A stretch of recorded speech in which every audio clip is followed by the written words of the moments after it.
Okay. All right. We are. Oh, hold on.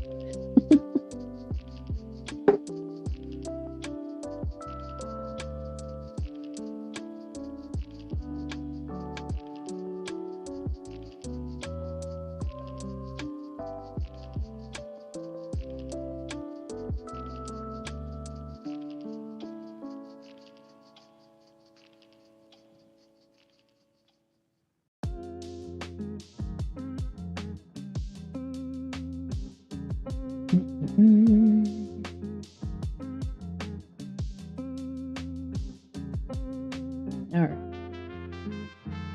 Hi, everybody. Oh, look, my cat. That's Sugar. I know, my studio is a mess. Whatever.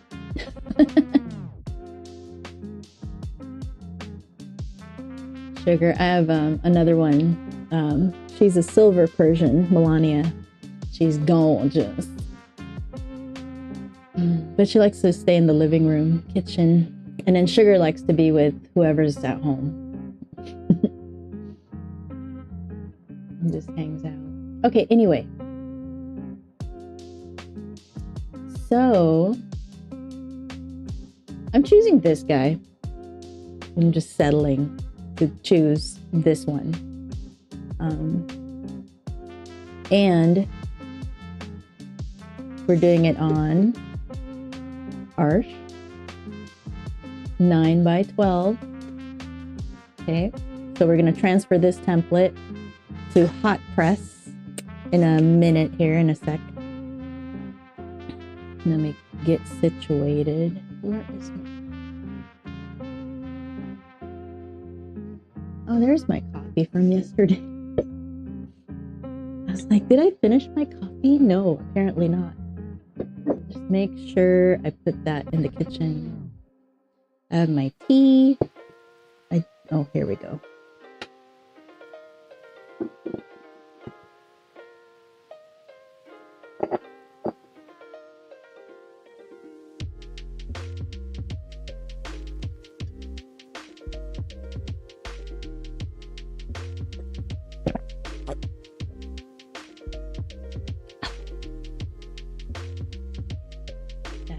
Nice. Okay. So this is the template, and then that's right here is the reference that I'm gonna use.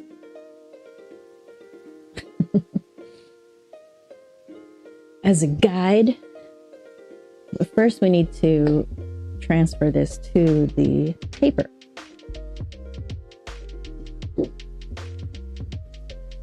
Oh, I need a board. Huh. I'll have to find the appropriate size board to paint on. Hold on. That one sheet is so thick. This is a 140-pound hot press. It's smooth. Oh, come on. There. All right.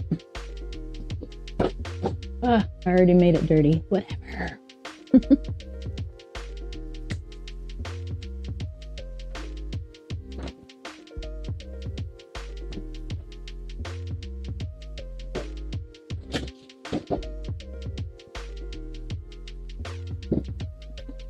My goodness. Cat hair. I'm not gonna win. I'm never gonna win. It's okay. Can't win against cat hair. All right, so right now, this actually... All right, never mind. Do I want it like this or like this? Hold on.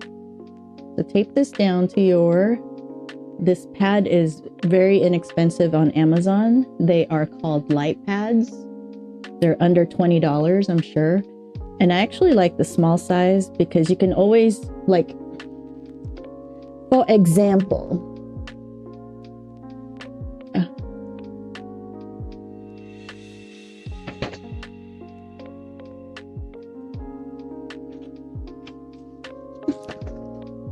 So I was gonna do a larger size, right? Yeah. Anyway, you would cut, I just did this in Canva. Enlarge the image, put it on two 8x11 or 8x12. I think it's 8x11, right? Very easily to enlarge something in Canva. So you would just cut this white out and then you align the lines, you know. Now you have a larger image for a larger piece of paper. And I was gonna do it this large, but it's so hard to manage while recording. So if I'm gonna do something large, I think I'm gonna do it over here and maybe recorded, maybe not. I have cameras over here too, but I don't know. I just need more space. And right where I'm sitting here, it's not a lot of space. Which is why I'm just gonna do it in the smaller size. Which means I'll learn the image, and then when I'm ready to do it on a larger size, if I do it on a larger size, I can, but I'm going to use this desk over here. But I don't know if that's going to happen. That's going to happen for a different, I know for sure that it's going to happen for a different paintings that I would hang in my house. This one's cool too, but it's more like for my bedroom, I guess. It's not really like, I don't know. It's more fantasy. And I prefer in the house, I would prefer more like natural stuff, like flowers, animals, bear, elk, that kind of stuff versus fantasy stuff. But still, if it turns out like awesome, then of course. But the aesthetic of the house, what I want anyway, is like, you know, natural landscapes, that kind of stuff. And it's just a preference. So yeah, that's all we're doing today. Transferring it over, maybe getting it started, depending on how long it takes me. I have a color mixing workshop starting tomorrow, and I should email everybody, kind of remind them, hey, it's live, you know, live gathering, so you can ask questions live as we're going through the lessons. But it's the first run through on a new Kajabi product, so I'm learning how I'm not really liking it. I mean, kind of, sort of like it. I don't know, we'll see. I kind of sort of like it, but at the same time, I could do the same in the membership. So I don't know. There's so many. I love Kajabi because it gives you the option to do many different ways of doing a thing. So you get to explore different ways of doing something. So it's nice. I actually really appreciate them. But I'm thinking that maybe I'm just going to do the workshops directly in the membership and have like 30-day experience of the membership. Maybe. I don't know. That's what I'm thinking about anyway. Like have it be a part of a trial, maybe? I don't know. Options, many options. All right, so I'm just taping it down. Just, you know, this is very light masking, low tack masking tape. This one's called drafting tape by Pro. You can use a lot of different tape. All right, now I have to find the power for my light pad. One of these cords is for the light pad. Oh no, everything. Is it this? Yeah.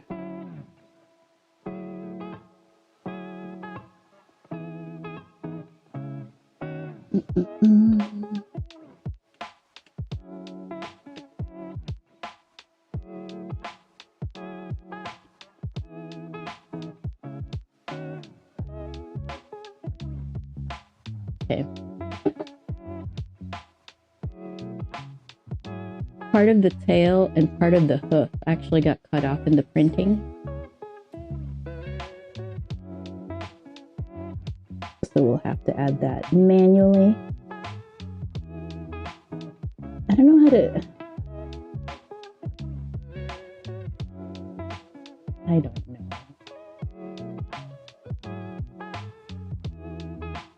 I'm just gonna leave it like that. All right, so we're gonna turn off some lights here.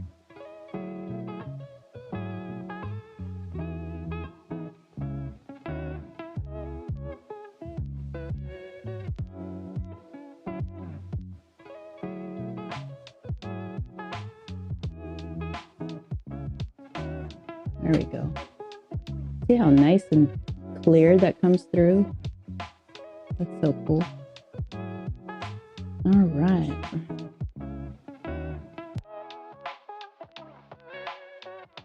There's my glasses.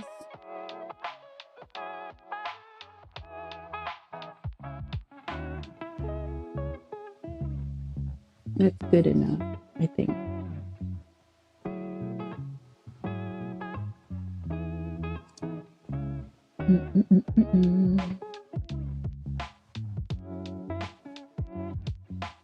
So basically, after you sketch out or draw out your image on your sketchbook, this is one of the ways you can transfer it to your watercolor paper when you're ready to do a painting of it. So this process, this part of the process is after you're done drawing and you have a finished drawing, and now you're transferring it to watercolor paper. Actually, what I would do, like I would draw and then make a template on Affinity Photo or GIMP or something like that, and then transfer it. But that's the goal of the membership, is to not the foundation's membership. The foundation's membership is just about foundation stuff, but the academy is more about, you know, how do you take your work and move forward.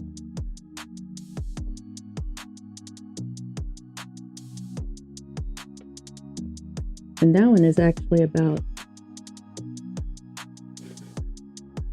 my, academy is more about learning specific styles.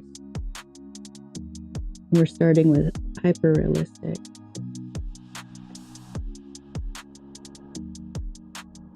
Oh my goodness, I can't even trace.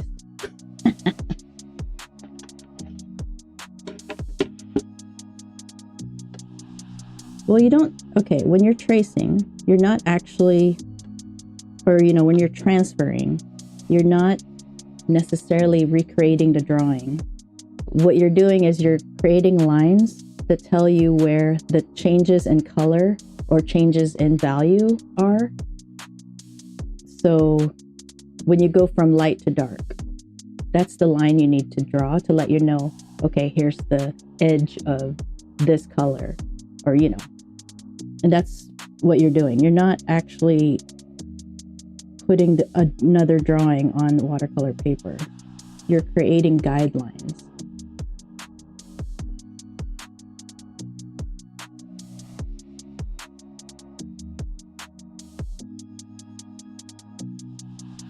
Okay, so this hoof I know is wrong. So I'm gonna take a look. Or I could just draw it later. Okay, never mind. I'll add it later. As you're painting, you know, you're always going to be referring to the original reference that you have, whether that's your drawing or a photograph or whatever. So that's what I'm relying on. This hoof actually comes out just a little bit more, but that's easy to add in or correct a bit later. I don't have to do it right now.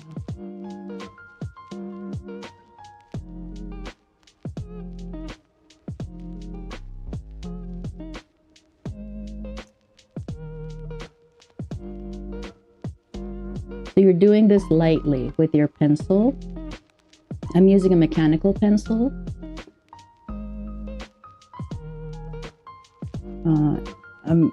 I always end up lifting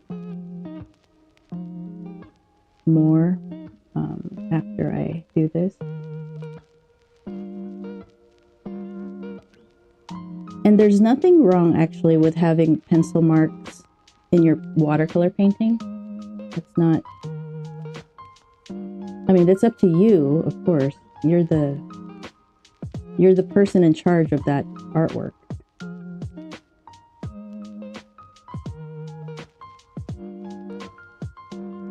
But it's not a big deal.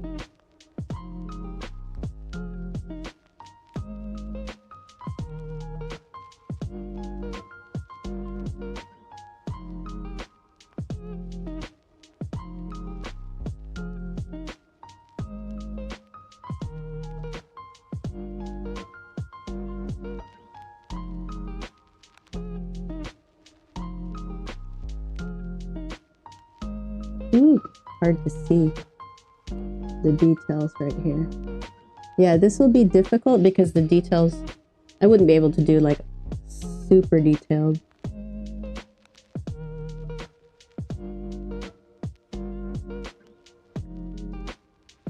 Ah. You have to be careful with erasing on any watercolor paper because you don't want to damage the fibers.